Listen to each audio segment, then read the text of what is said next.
Часто животновод обращается с заболеваниями, связанными с нехваткой витаминов.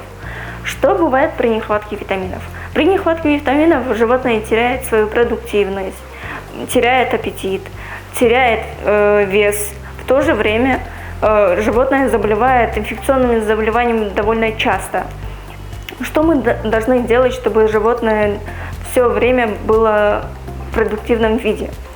Вы должны давать вместе с рационом все виды макро-микроэлементов, витаминов, в то же время давать комбикорма и подсолнечный жир.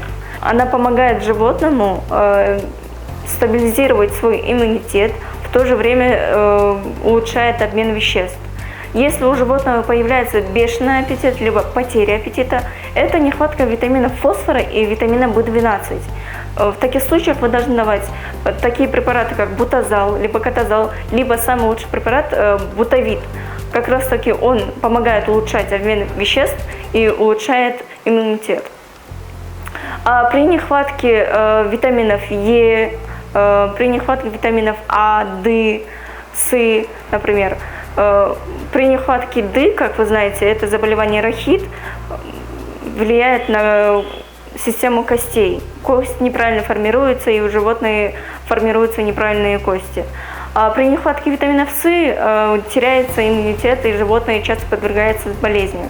Из-за этого я настоятельно рекомендую вам давать ежемесячную профилактику витаминов, комплексных витаминов, такие как мультивит.